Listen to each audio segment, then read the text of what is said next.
Hello and welcome to this video course on ranking your YouTube channel higher. All right, so this is video number 1, and this is going to be the introduction to the YouTube video traffic course. Now, before we talk about the course, I want to make sure that you're in the right mindset. So I want to say that the goal here is to focus on building a brand. If you can start thinking that way, you're going to have a long-term strategy which will actually help you not only in the YouTube traffic and getting ranked on YouTube and getting natural organic traffic and all of that, but it'll also help you in many other ways as well. Now, while that may not make a lot of sense right now, it will in just a second. Now, this is not about throwing hundreds or even thousands of backlinks at your YouTube channel properties or videos. What you really want to do here is to focus on quality and not quantity here. And by doing that, it will actually help you in the long run, as you'll just see in just a minute. So before we get started and talk about the course, what I want to do now is give you a quick overview of what's inside this video course. Video number 1 is the introduction, of course. Video number 2 is what this is not about. And I want to make sure that I cover this because a lot of times when we talk about ranking on YouTube or Google or getting traffic or of any sort, there's a lot of assumptions that are made. So I want to make sure that we cover those assumptions and possibly roadblocks that are blocking your way. Video number 3, we'll talk about what Google wants and the strategy. If you understand what Google wants, then it'll make more sense on what the strategy is all about and how to implement it correctly. Video number 4, we'll talk about the ring, which is the strategy here. And of course, video number 5, we'll talk about how to automate the ring. Video number 6, we'll talk about account creation. And video number 7, we'll talk about how to outsource the account creation and the very tedious process of building the ring. And of course, video number 8, we'll talk about testing this out. And while that might seem a little bit simple, it really is and does take some time to make sure that everything works. So with that said, let's talk about getting started and what you're going to need. You're obviously going to need a product or service to sell. You're going to need to have a YouTube channel. You're going to definitely need to have money to outsource. If you do it yourself, it's going to take about a week or sometimes 2 weeks. But once it's set up and is good to go, then everything is automated. But at the end of the day, your time is valuable, so I recommend just outsourcing this process. But knowing how everything works and all of that will allow you to teach whoever you outsource this to, or you can pick and choose people that we will recommend that we have used personally to set things up for you as well. So with that said, let's move on to video number 2. Hello and welcome back. This is video number 2, and we're going to talk about what this is not. One of the biggest mistakes that we see a lot of people make is they assume that they know certain things, they know the strategy, they bring in what they already know and what they've seen work, and automatically assume that that is what the strategy is about. But by doing that, what ends up happening is we see that people set themselves up for failure. And we don't want that for you. We want you to be able to succeed as much as possible. So that's why I'm covering what this is not. All right. So to ensure that you're able to successfully implement this strategy, we want to discuss things that you do not want to do.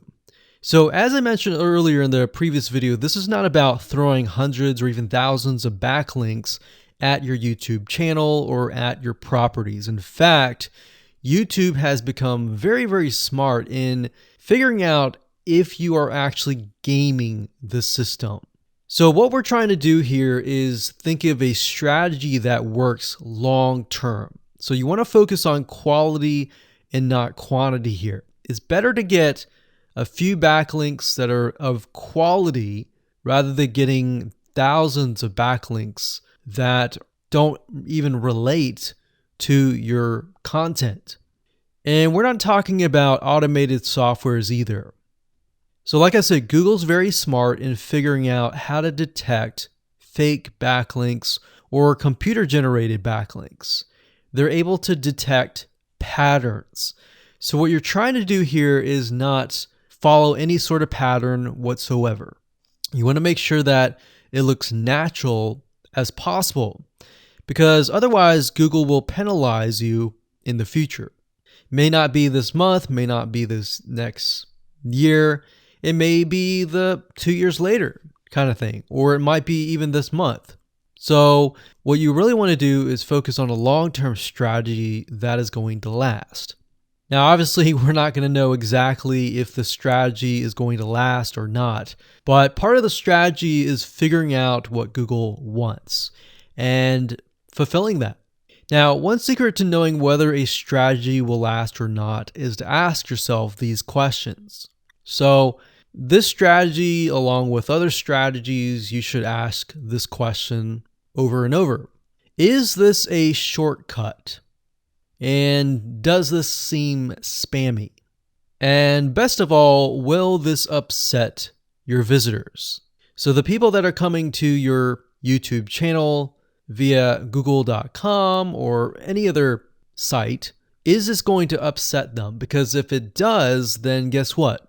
Google is not going to like what you're doing, because they care more about the people that go to Google or go to YouTube and type in a keyword. They care more about them because they are who they are catering to, essentially. So now that that is out of the way, let's discuss what Google wants, which is really the crucial step in understanding why the strategy will work. So now that you have an idea, don't upset the visitors. If it's spammy, if it's a shortcut, this is going to upset them, right? So what is it that Google wants in relation to this? Well, we'll talk about that in the next video. Hello and welcome back. This is video number 3, and this is all about what Google wants and the strategy. Now, we don't know exactly whether this is true or not, but based on the data that we have seen and based on the data that not only has worked for us, but for many others, is that Google likes brands. Now, it's not necessarily that they are particularly liking brands because brands make a lot of money or anything like that. But what we've realized are certain variables that make a brand stand out.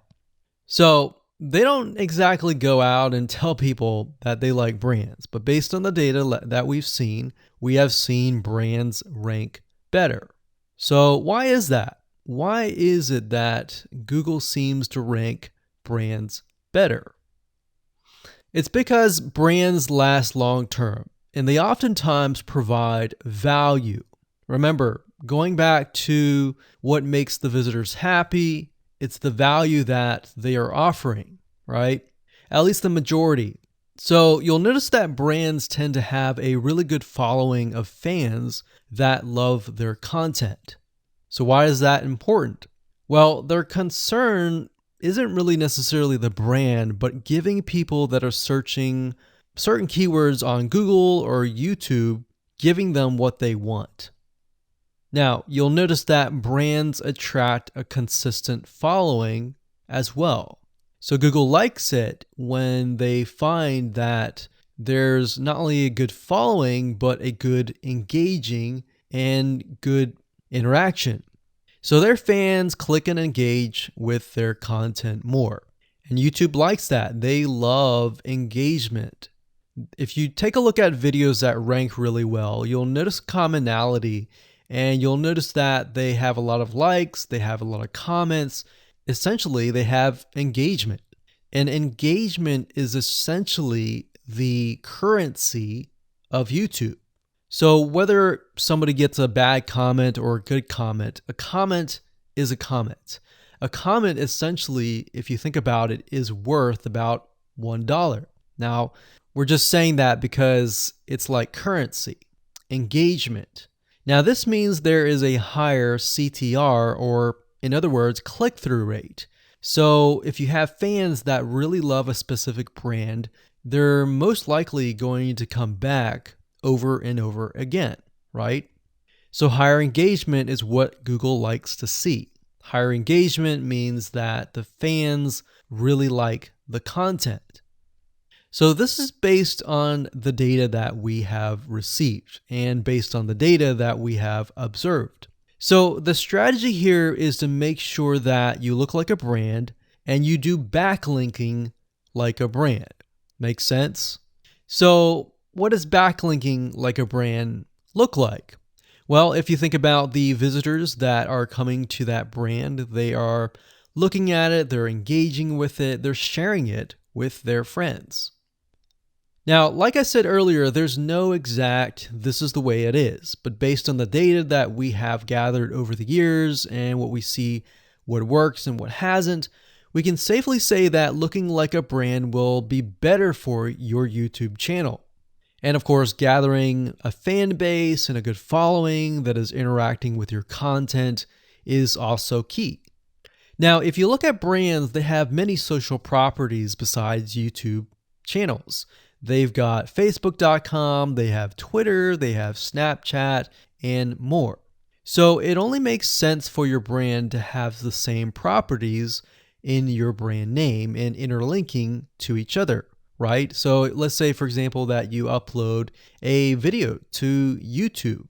Then it's going to make sense for you to post that same YouTube video or share it via Facebook, Twitter, Snapchat, and more. So essentially, we're interlinking them together. And that kind of brings us to this strategy, which is the ring. You're basically interlinking everything together. So like I said, for example, you post a video on YouTube, it needs to be pushed to Twitter, your Facebook fan page, and other social properties. And fortunately, because everything is going to be automated, once you do that, it will trigger and it will automate the whole process. So it makes sense because your fans will be located at these different social properties. So some people will be at Facebook, some people will prefer Twitter, and some people will prefer maybe Snapchat or Instagram and other social properties.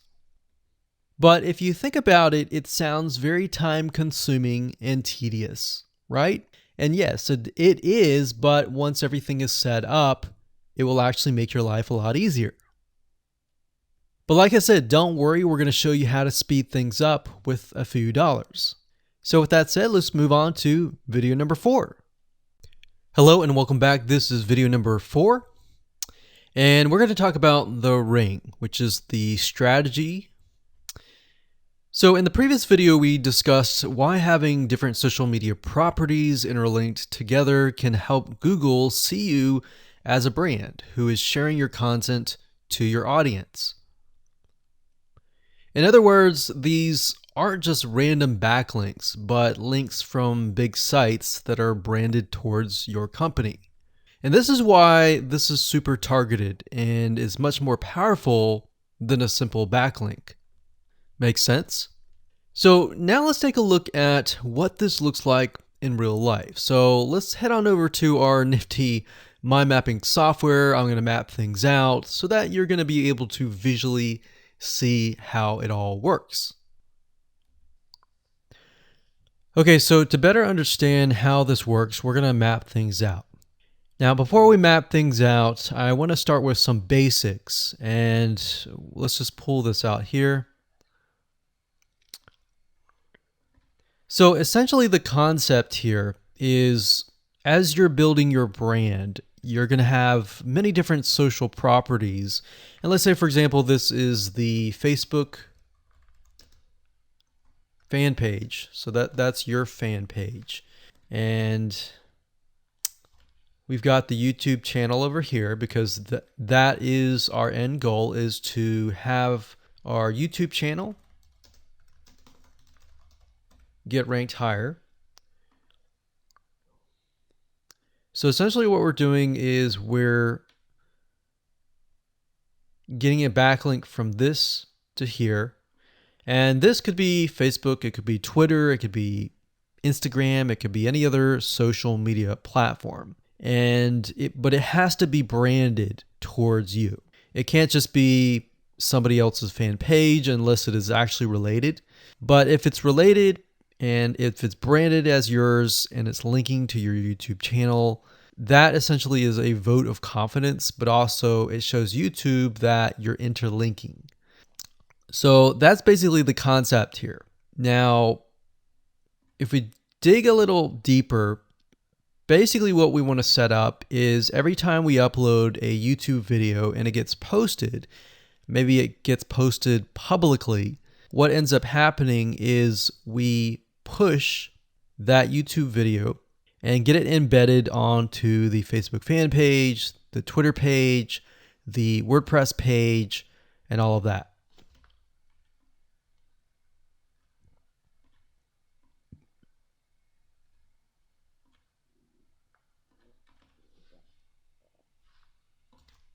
So we'll put Twitter.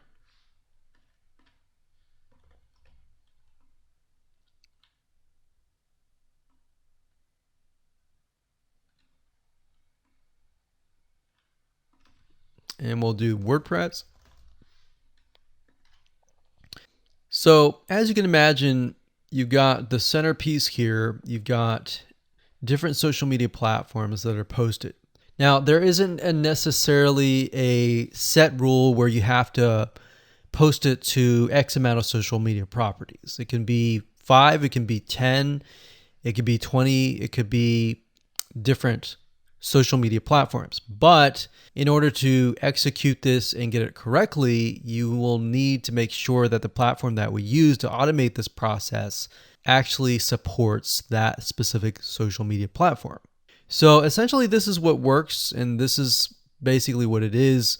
So obviously in order to get this to work, you'll need to have a YouTube channel, you'll need to have the Facebook fan page, you'll need to have all these items in hand. So you'll need to have the username and password and all that. And we'll talk more about account creation later, but I just wanted to give you kind of a gist of what everything looks like and the visual map of it all. Hello and welcome back. This is video number 5. We're going to talk about how to automate the ring. Now that you understand how everything is interlinked, how everything is connected, and how you can kind of be creative and make your own ring. So after viewing the previous video, you can imagine how tedious and overwhelming it is to have to maintain the ring, much less get it set up yourself. But lucky for you, there is a way to automate it once you have set things up. It's getting things set up is the tedious process.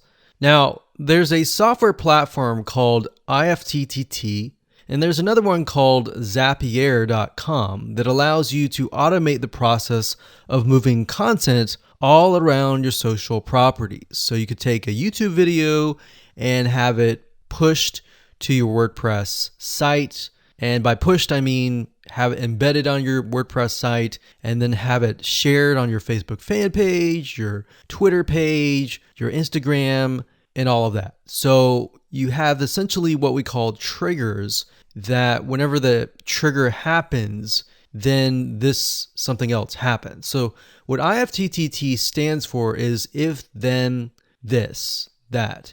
So if this happens, then what kind of deal.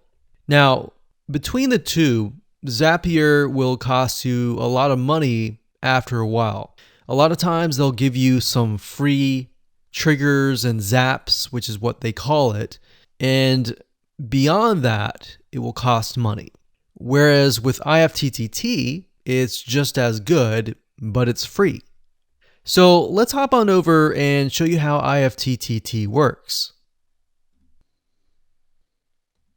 Okay, so if you head on over to ifttt.com, that's ifttt, 3ts.com, you'll see this page. You can go ahead and create an account, and you'll find a lot of really cool, interesting triggers, is what we call it, in ifttt. So what a trigger is let's say you upload a YouTube video, and then the system detects that the video has been uploaded. What do you want to happen after that happens? So if YouTube video has been uploaded, then post it to WordPress. Then after that, take the post on WordPress, maybe post it elsewhere, or post the YouTube video to Twitter, and so forth and so forth. So as you can imagine, this does get tedious, but if you map things out, if you know ahead of time what it's going to look like, then you can simply look at it and say, okay, I'm pointing YouTube to Twitter. So anytime video has been uploaded to YouTube, then it simply gets pushed or embedded into Twitter. So we need to make a IFTTT trigger for that.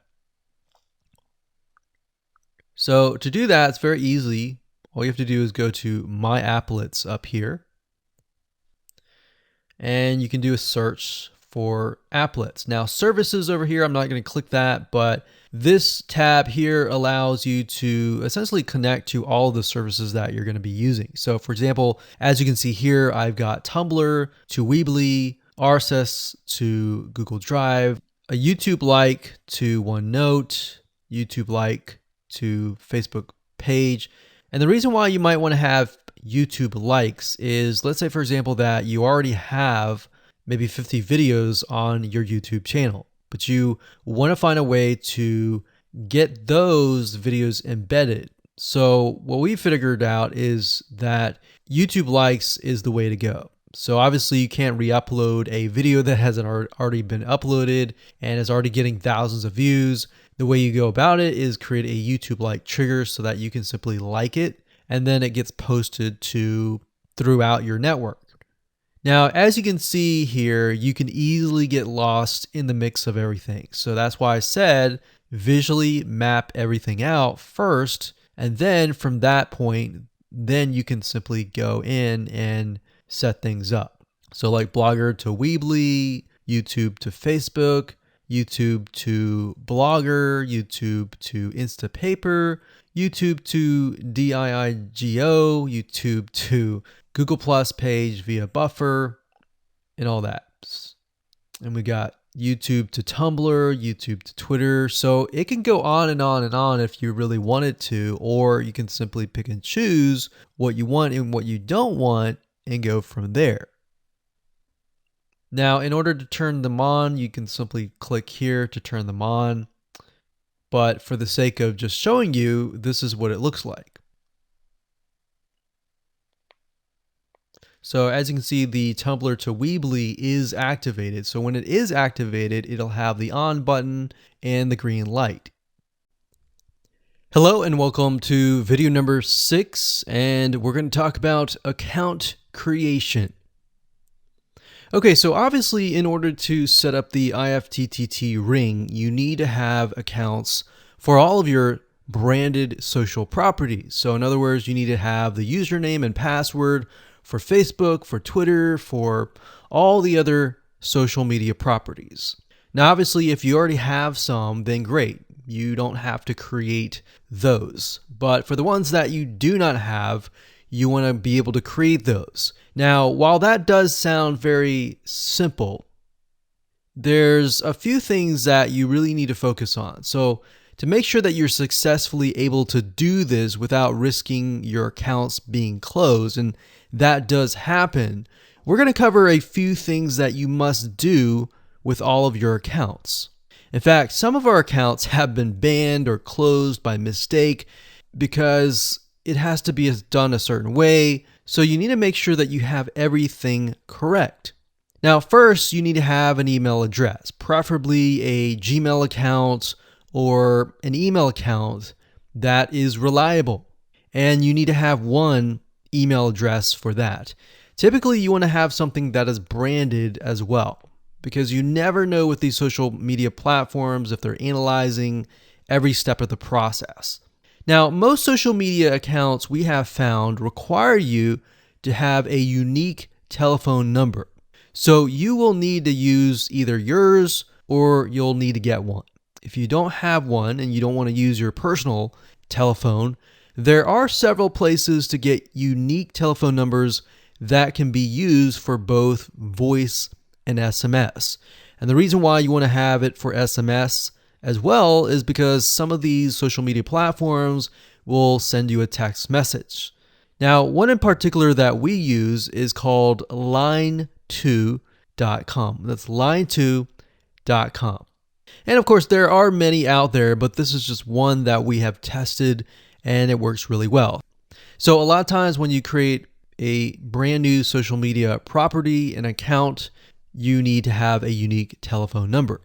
Now, the reason for needing a unique telephone number is because most social media platforms, they really want to make sure that you are legitimate, especially nowadays. They have a lot of checks and balances and things that you need to get around to make sure that your account stays open. In fact, recently Facebook has been on a major crackdown, especially with everything that's been going on in the news. They want to make sure that you are legit and that you are not fake. Another thing is you'll also need to have a short bio, a description about your business, your website URL, a picture that is yours, and a professional, or if you don't have your picture, you can use a professionally royalty-free stock photo. Now, why do you need all this information? Well, the reason why you need all this information is because when it comes to account creation, you are going to need to have every piece of these items in hand to copy and paste over. Obviously, if you outsource this process, it's going to be a lot easier. And with that case, you're definitely going to need these items. And it's just going to make your life a lot easier when you're able to copy and paste and all of that. Your picture is actually very important because even Facebook will review photos on all accounts to make sure that fake accounts are not created. In fact, we created an account one time and it was using kind of a fake image. And even though it was royalty free and all of that, Facebook declined it and in fact did not approve the account. So they really want to make sure that your account is legitimate. Now, it's best if you take all this information and you write it out in an Excel spreadsheet so that you have it in hand, you have the username and passwords of all the social media properties, and you can simply log in and begin to create the accounts. So those are kind of the best practices that we have found over the years in terms of creating accounts. And while some of those seem very basic, the one that really stood out that was really important was making sure that you had that unique telephone number. Okay, so hello and welcome to video number 7. We're going to talk about outsourcing. So as you can imagine, creating a ring is very time consuming, especially depending on how big the ring is and how many rings there are and all of that. So it can go anywhere from a few hours to a few days to even a few weeks. And that's the reality of it, is it takes hard work, but once it is set up and running, then you will begin to get better search engine ranking and you'll be able to get more exposure. So like I said, it can take a week or two for someone who's never done this before. In fact, if you outsource it, it's most likely going to take about a week for somebody who knows how to get things done, because account creation takes a lot of time, and then connecting everything from the triggers to the if else statements and all of that. So what we found over the years is outsourcing is worth it. It's only about $50 to $100 if your 2 weeks are worth more. Obviously, if you're struggling with money and time is of essence and you have a lot of time, then you can set these up yourself. But for the most part, we found that you really need to focus on your business and on whatever you're promoting. So go ahead and outsource this and it'll be worth your while. So let's discuss where you should go to find someone, and lucky for you, we've actually used several of these places. So we will show you particular vendors and freelancers that we have used so that you can simply just copy and paste. So what you want to do is you want to go to a specific website called legit.com with 2 I's. So LEGIIT.com. And when you get to this page, you want to type in IFTTT up at the top in the search bar, click enter, and then you're going to see a bunch of freelancers that can provide this service. So as you can see here, it says I will create an IFTTT network, and as you can see, there are like 4 different rings. So typically one ring will cost you about $50. So this guy here, his name is Gemini Guy. We've actually used him before and gotten fairly good results. And what he'll do is all you have to do is give him the information for, like I said, the accounts, and have the username and password. And what we usually do is we create a brand new email account. So it's nothing related to the old business accounts or anything like that. So it's a new email account, all the information on a spreadsheet, and then we send it over to him. He creates the accounts, and then he logs into your IFTTT account, which you'll need an account for that as well, and then he'll set everything up. There's a lot of people that are doing this type of stuff. Some are doing like video embeds, and that's another thing with YouTube. One ranking factor is the more embeds, the better. But the more embeds that are done on a branded social property or a property that is actually related to your theme, that is actually better. The reason why is an embed is kind of considered a backlink to YouTube. So if we were to create a IFTTT network that is specifically creating as many embeds in different social media properties, that can help as well. So we can have a ring or several rings, and on top of that, we can have video embeds.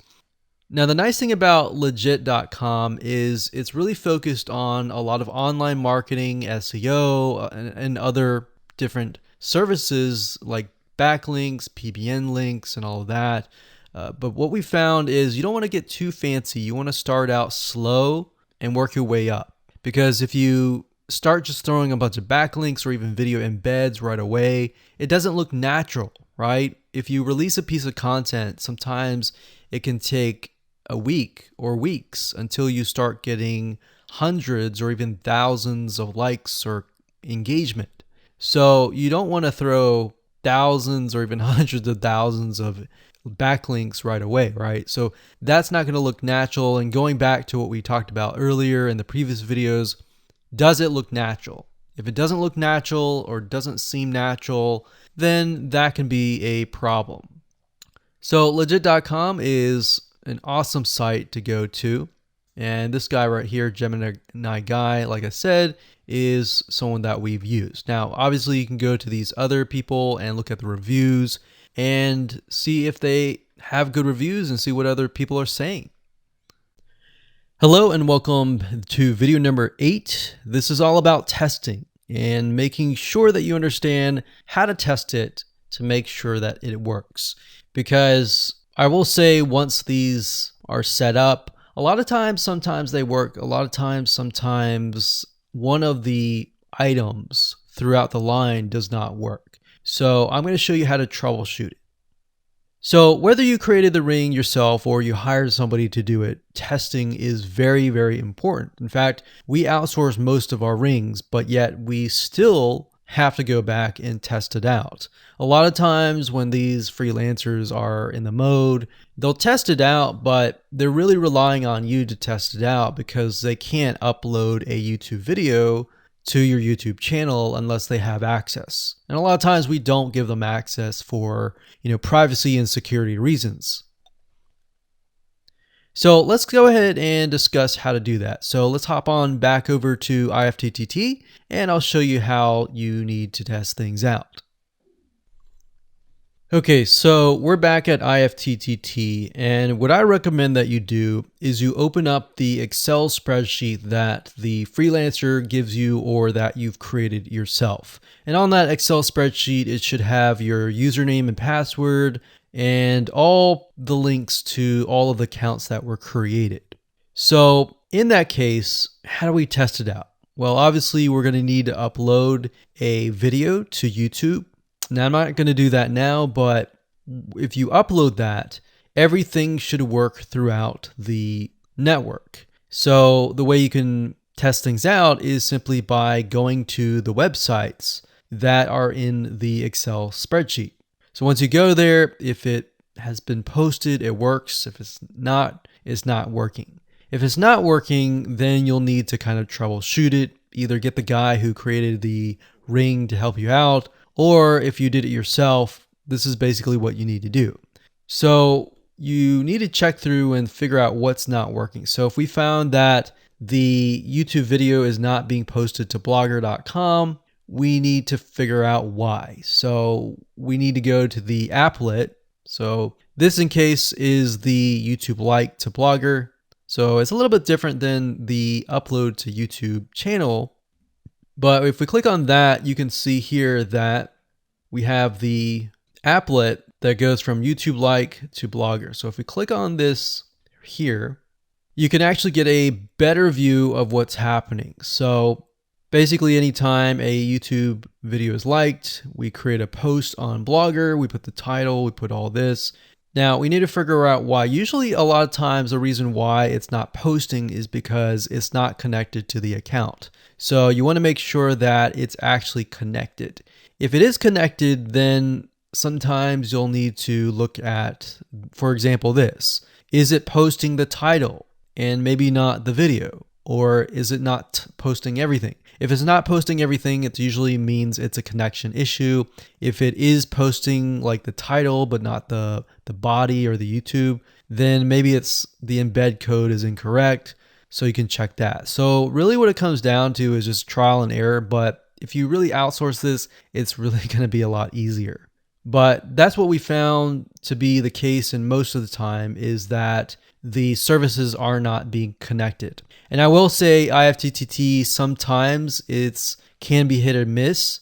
And sometimes in that case, the services may or may not be working. And that's really reliant sometimes on the YouTube channel, the social media platform, and all of that. So hopefully those tips can help you along the way when it comes to testing.